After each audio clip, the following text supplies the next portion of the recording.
Jagannath welcome to my new YouTube channel your study guide को पिला माने मु 2 दिन हम क्लास मध्य करि पारनी किंतु चेष्टा करुच्ची आगु सबुदिन रेगुलर करने किंतु किसी काम रही मु करि पारलिनी तो या परे मु चेष्टा करिबो नेक्स्ट टाइम सबुदिन क्लास करने आउ पिला माने तुमे पूर्व क्लास रे लोक नाटक संपर्क रे तो पढ़ी थिलो से दिन कंप्लीट हो पार नथिला अधा रही जाइथिला आमे आज जो लोक नाटक रे जो अधा थिला ताकू आमे पढ़िबा आज आउ मु कहि दउची फास्ट रु जो माने 2026 रे Odia entrance Odia PG entrance दबा पई चाहूच तो चैनल रे जल्दी जल्दी सब्सक्राइब करी जॉइन हो जाओ आउ जो माने जॉइन अच्छो तुम सांग मान को मध्य शेयर कर दियो। चलो आमे बेसी किछि आज कथा न होई लोकनाटक संपर्क रे आरंभ कर दबा क्लास। फास्ट कहूची आमे से दिन पढ़ी थिले सुआंग पर्यंत भारत लीला कोठी प्रसिद्ध रे गंजाम मुख्य चरित्र दुआरी गंगाधर प्रधान मध्य भारत लीला रचना करमती आम लेखि सारी तापर सुआंग मध्य आलोचना करते मु पूर्व क्लास टे मन पकई दूचे तापर आम पढ़ा आज दंड नाच लेख दंड नाट दांडरे नाचुथिबारु बा एक दंड दंड अर्थात बाड़ी मन रख मोस्ट इम्पोर्टाट यहाँ हूँ शिव आ गौरींकर प्रतीक यहीटा मैक्सिमम क्वेश्चंस रे देख तुम्हें मैंने आसीथिबो एई क्वेश्चन टा निहाती तुम आसीथिबो आ नेक्स्ट रे भी आसबार बहुत चांसेस अच्छी कारण एमिति ही क्वेश्चन आसुची तेणु करी मु सबु गुड़ाक पूरा थ्योरी वाइज आलोचना करुची तुम्हें मैंने सबू किसी को मुझे जमीती पूरा ऊपर हेडलाइन देती तुम्हें सेमती देख पढ़ी बुझिकी पढ़ निश्चित गोटे ना गोटे क्वेश्चन तुम्हें मैंने पाइब। दंडनाट दांडरे नाचुथिबारु बा एक दंड बाड़ी को शिव गौरींकर प्रतीक भाव में पूजा करा जाए सेथिपाई यह दंडनाट। शबर सबरुणी यार नायक आ नायिका दंडनाटर किए नायक नायिका शबर आउ सबरुणी कृषक बेशरे शिव कृषि कार्य करुथिबारु तांको कृषक देवता मध्य कहा जाए। दंड दंड नाच तुम तो मु समय नाही सब गुड़ाक डिटेल्स रे कहवाई तेणु जो गुड़िक इम्पोर्टाट मुझे तुम मन कहीदे यहाँ क्या जाए दंडनाट पूजा करा दंड को सिंदूर और रंगीन लुगारे सज्जित करा जाइथाय। संतान लाभ व्याधि मुक्ति पुण्य अर्जन उद्देश्य रे यही नाच करा जाए एति खाली तुम मैंने मन रखि था। बलांगीर कलाहांडी जिले में दंडनाट देखा जाए केउठी बलांगीर आउ कलाहांडी मन रख रे पिला माने नहले बहुत हैरान हम। तापरे कौन रहिला पुणी शिव नटराज होइथिबारु से रंगालय रे प्रथमे पूजित होइथांती। बलांगीर ढेंकानाल फुलबाणी संबलपुर गंजाम पुरी कटक कलाहांडी प्रभृति जिले में प्रचलित दंडनाटरे प्रथमे धर्मचारमूलक अनुष्ठान रे शोभा यात्रा उपचार विधि धूली दंड पाणी दंड प्रभृति करा जाए।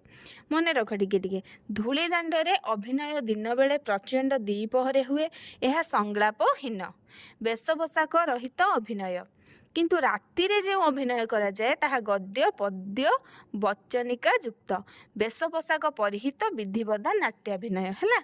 तुमने एत मन रखा दरकार नहीं किंतु एतिक मन रखि था दंडनाटरे किए शिव गौरींकर प्रतीक बाड़ी आउ कौन शबर सबरुणी यार नायिका एतिक मन रखा। दंडनाट 3टा चरित्र थाए मोस्ट इम्पोर्टाट 3टा चरित्र हूँ नारी पुरुष बाईधन कौन रे नारी पुरुष बाईधन तापर सरला दंडनाट तापर आमे जिबा मुगल तामसा मुख्यतः आम भद्रक रे प्रसिद्ध मन रखि था।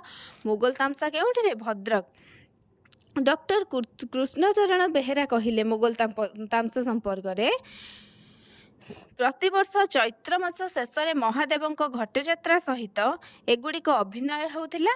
पूर्वर चैत्र मासरे शेष 7 दिन व्यापी विभिन्न तामसा अभिनीत होई पणा संक्रांति बा विषुव संक्रांति रे शेष होउथिला।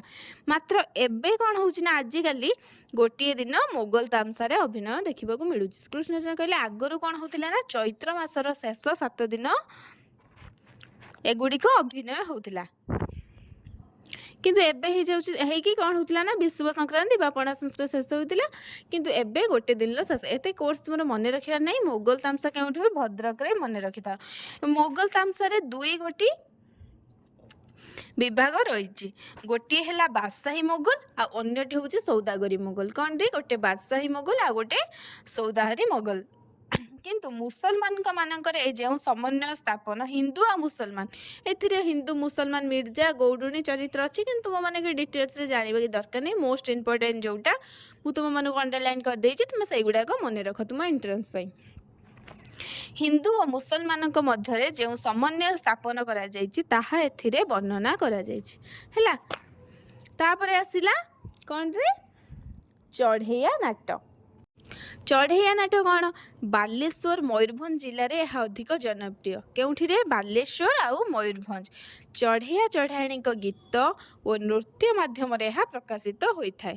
କୌଣସି କାରଣରୁ ସର୍ପାଘାତରେ ଚଢ଼େୟାର ମୃତ୍ୟୁ ଓ ଚଢ଼େୟାଣୀର ଶୋକ ଏବଂ ଈଶ୍ୱର ପାର୍ବତୀଙ୍କ ଦୟାରୁ ଚଢ଼େୟାର ପୁନଃ ଜୀବନ ପ୍ରାପ୍ତି ଏହାର ବିଷୟବସ୍ତୁ ହେଲା। ଏଥିରେ ଜାଣିଲ ଚଢ଼େୟା ଚଢ଼େୟାଣୀର ମାନେ ବିଷୟବସ୍ତୁ କ'ଣ ରହିଲା? ଏଇଟା ମୟୂରଭଞ୍ଜ ଅଞ୍ଚଳରେ ଚଢ଼େୟା ନାଟରେ ବାଙ୍କୁ ଚରିତ୍ରର ଅବତାରଣା ହୋଇଥାଏ। କେଉଁଠି? ମୟୂରଭଞ୍ଜରେ ଚଢ଼େୟା ନାଟରେ ବାଙ୍କୁ ଚରିତ୍ରର ଅବତାରଣା ହୋଇଥାଏ। ଏଇଟା ମନେ ରଖିଥା, ମୟୂରଭଞ୍ଜ ଆଉ ବାଲେଶ୍ୱର। ତାପରେ ଆସିଲା କଣ୍ଢେଇ ନାଟ। ଏଥିରେ ଗାୟକ ଗାୟିକା ବାଦ୍ୟକାର ଥାନ୍ତି। ରେଶମ ସୂତାରେ କଣ୍ଢେଇ ଗୁଡ଼ିକୁ ଖୁଣ୍ଟରେ ଝୁଲାଇ ବିଭିନ୍ନ ଭଙ୍ଗୀରେ ସୂତା ଚାଳନ କଲେ ସେମାନେ ନୃତ୍ୟ କରିଥାନ୍ତି ହେଲା। ଏଥିରେ ବାଦ୍ୟକାର ଓ ଗାୟକ ଗାୟିକା ଥାନ୍ତି। ମଝିରେ ମଝିରେ ସଂଳାପର ବ୍ୟବହାର ମଧ୍ୟ ହୋଇଥାଏ। କଣ୍ଢେଇ ନାଚ ଜାଣିଲ, କଣ୍ଢେଇରେ କ'ଣ ଥାଏ? ଆଉ କଣ୍ଢେଇକୁ କେତେ 4 ପ୍ରକାର କେତେ ବେଳେବେଳେ 5 ପ୍ରକାର ମଧ୍ୟ ସୂତା କଣ୍ଢେଇ ଏ ବିଭିନ୍ନ ପ୍ରକାର କଣ୍ଢେଇର ମଧ୍ୟ ରହିଛି ହେଲା। ତାପରେ ଆସିଲା ଗୋଟିପୁଅ ନାଚ। ମନେ ରଖରେ ଗୋଟିପୁଅ ନାଚ। ଅତୀତରେ ଶ୍ରୀ ଜଗନ୍ନାଥଙ୍କ ସମ୍ମୁଖରେ ମାହାରୀ ନୃତ୍ୟ ହେବା ଏକ ପରମ୍ପରା ଥିଲା। ଜଗନ୍ନାଥଙ୍କୁ ଆନନ୍ଦ ଦେବା ଉଦ୍ଦେଶ୍ୟରେ ଏପରି ନୃତ୍ୟର ଅବତାରଣା ହୋଇଥିଲା। ଅତୀତରେ ଜଗନ୍ନାଥଙ୍କ ସମ୍ମୁଖରେ ମାହାରୀ ନୃତ୍ୟ ଆଲୋଚନା କରାଯାଉଥିଲା। ଜଗନ୍ନାଥଙ୍କୁ ଆନନ୍ଦ ଦେବା ଉଦ୍ଦେଶ୍ୟରେ ଏହି ନୃତ୍ୟ ମାନେ କରାଯାଉଥିଲା। କିନ୍ତୁ ପରବର୍ତ୍ତୀ ସମୟରେ ସେହି ମାହାରୀ ନୃତ୍ୟ ଗୋଟିପୁଅ ନାଚ ଭାବରେ ଆତ୍ମପ୍ରକାଶ କଲା। ତେଣୁ ଏହି ନୃତ୍ୟଟା କେଉଁଠି ପ୍ରସିଦ୍ଧ? ତାହେଲେ ଜାଣିପାରୁଥିବ ତମମାନେ, ପୁରୀରେ ପ୍ରସିଦ୍ଧ। ଆମର ଗଲା କ'ଣରେ? ଗୋଟିପୁଅ ନାଚ ସରିଲା, ମନେ ରଖିଥାଅ ଟିକେ ଟିକେ। ତାପରେ ଚୈତି ଘୋଡ଼ା ନାଟ ମୁଁ ପଢ଼େଇଥିଲି, କୈବର୍ତ୍ତମାନଙ୍କ ଦ୍ୱାରା ହୁଏ। ଚୈତ୍ର ପୂର୍ଣ୍ଣିମା ଦିନ ହୁଏ। ଏଥିରେ ଘୋଡ଼ା ନାଟ ହୁଏ ଚୈତ୍ର ପୂର୍ଣ୍ଣିମା। ତାପରେ କ'ଣ ହୁଏ? ଅଶ୍ୱବାସୁଳି ପୂଜା ମଧ୍ୟ ଏହାକୁ କୁହାଯାଏ, କାରଣ ଚୈତି ଘୋଡ଼ାର ଶକ୍ତି ରୂପିଣୀ ବାସୁଳୀଙ୍କୁ କ'ଣ କରାଯାଏ? ଆରାଧନା କରାଯାଏ। ସେଥିପାଇଁ ଚୈତି ଘୋଡ଼ା ନାଟର ଆଉ ଗୋଟେ ତାର ନାଁ ଅଛି ଅଶ୍ୱବାସୁଳି ପୂଜା। ଏକଥା ମଧ୍ୟ ଆମେ ଆଲୋଚନା କରିସାରିଥିଲୁ। ଛଉ ନାଚ ମନେ ରଖରେ, ଷଢ଼େଇ କଳାରେ ଛଉର ଅର୍ଥ ମୁଖା। ଏହି ନୃତ୍ୟରେ ମୁଖାର ବ୍ୟବହାର କରାଯାଉଥିବାରୁ ଏହାକୁ ଛଉ ନାଚ ବୋଲି କୁହାଯାଏ। ବୁଝିହେଲା? ଡକ୍ଟର ସୁକୁମାର ସେନ ଛାଉଣି ଶବ୍ଦରୁ ଛଉର ଉତ୍ପତ୍ତି ବୋଲି କହିଛନ୍ତି, କିନ୍ତୁ ଏଇଟା ଏତେ ମତଯୋଗ୍ୟ ହୋଇପାରି ନାହିଁ। କିନ୍ତୁ ଛଉ ନାଚଟାକୁ କ'ଣ? ବୀର ରସ ଏହାର ମୁଖ୍ୟ ରସ। ମୟୂରଭଞ୍ଜ ଅଞ୍ଚଳରେ ଏହା ଦେଖାଯାଏ। କେଉଁଠିରେ? ମୟୂରଭଞ୍ଜ। ମନେ ରଖ, ଛଉ ନାଚ ମୟୂରଭଞ୍ଜ, ମୋଗଲ ତାମସା ଭଦ୍ରକ। ଏଗୁଡ଼ା ତୁମେ ମାନେ ମନେ ରଖ, କାରଣ ନ ମନେ ରଖିଲେ କିଛି ହେବନି। ଛଉ ନୃତ୍ୟ 3ଟି ବିଭାଗ ଭିନ୍ନ ଭିନ୍ନ ସ୍ଥାନରେ ପରିଲକ୍ଷିତ ହୋଇଥାଏ। ଗୋଟିଏ ହେଲା ଓଡ଼ିଶାରେ ମୟୂରଭଞ୍ଜ। ଓଡ଼ିଶାରେ କେଉଁଠି? ମୟୂରଭଞ୍ଜ। ବିହାରରେ ଷଢ଼େଇ କଳା, ପଶ୍ଚିମବଙ୍ଗରେ ପୁରୁଲିଆ। ଚୈତ୍ର ମାସର ଶେଷରେ ଏହା ଅନୁଷ୍ଠିତ ହୋଇଥାଏ। କେଉଁଠି ଅନୁଷ୍ଠିତ ହୋଇଥାଏ? ଚୈତ୍ର ମାସର ଶେଷରେ ଏହା ଅନୁଷ୍ଠିତ ହୋଇଥାଏ। ଛଉ ନାଚ ଗଲା। ତାପରେ ଆସିଲା ଡାଲଖାଇ। ଡାଲଖାଇ ପଶ୍ଚିମ ଓଡ଼ିଶାର ଏକ ଲୋକପ୍ରିୟ ନୃତ୍ୟ। ଆମେ ପଢ଼ିଥିଲେ, ମୁଁ ପୂର୍ବରୁ କହିଥିଲି ଦୁର୍ଗାଷ୍ଟମୀକୁ 3 ଦିନ ଧରି ଡାଲଖାଇ ନୃତ୍ୟ ହୋଇଥାଏ। ଆଉ ଟିକେ ଟିକେ ମନେ ପକାଇଥାଏ। ଏଇଟା କେଉଁଠି ପ୍ରସିଦ୍ଧରେ? ପଶ୍ଚିମ ଓଡ଼ିଶାରେ ହୋଇଥାଏ।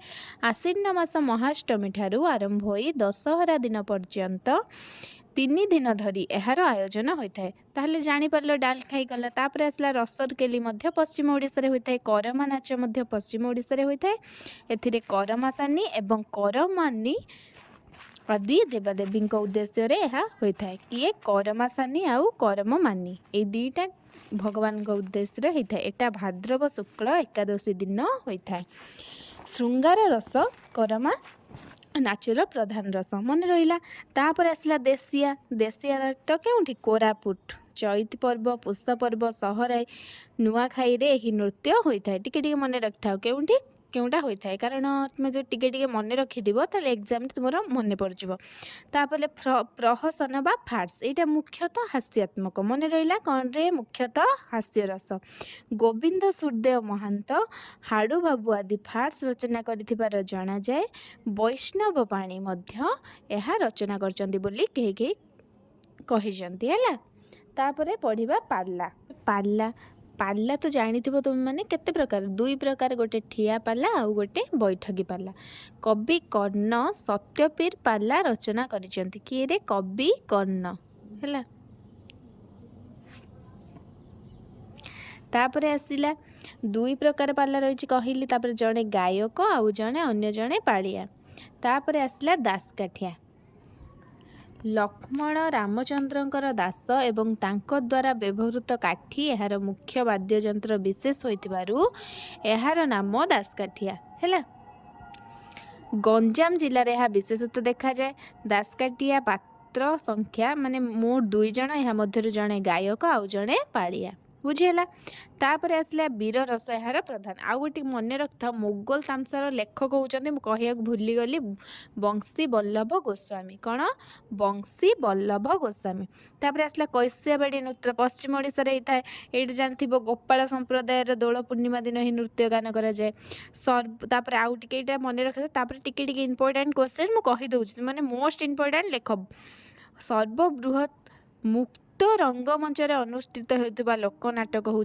बरगढ़ धनुजात्रा है मन रख ये जो बरगढ़ धनुजात्रा जो ग्राम को गोपपुर भाव में नि जाऊला सेटा हूँ कौन आमापल्ली मकर संक्रांति ठारू बरगढ़ धनुजात्रा आरंभ होता है तापर आसला ललितपाला हूँ माने कौन बालेश्वर उत्तर बालेश्वर एटा प्रसिद्ध एठी केते गोटी चरित्र अच्छी 13 गोटी एबे आमे जतिकी जहाँ थिला लोकनाटक संपर्क रे मोस्ट इंपोर्टाट क्वेश्चन गुडी को डिस्कशन कर माने करिदिले जदि तुम मानको लागुची मु किछि छाड़ी जाई तुम मते कमेंट बॉक्स रे कहि परिबो मु तुम बना पाई से सब क्वेश्चन विषय रे आनी परिबी माने मु जतिकी माने जानि छि सब किछि लोक गीत ठारू आरंभ करी जेतिक इंपोर्टाट क्वेश्चन मु सब गुडी को आलोचना करदेली तेणु तुम्हें माने जो नोट गुडी को पढ़ाऊँ जदि क्लास गोटे दिन न है तुम्हें मो कौन से नोट्स गुड़ाक मैंने रिविजन कर दियो कारण तुम्हें जिते भी रिविजन कर मैंने खाली पढ़ीदेले माने हो बार बार पढ़ा पड़ो मन माने मन में रखा पड़ो जदि क्लास गोटे दिन न हो तुम्हें मैंने सब गुडी को रिविजन कर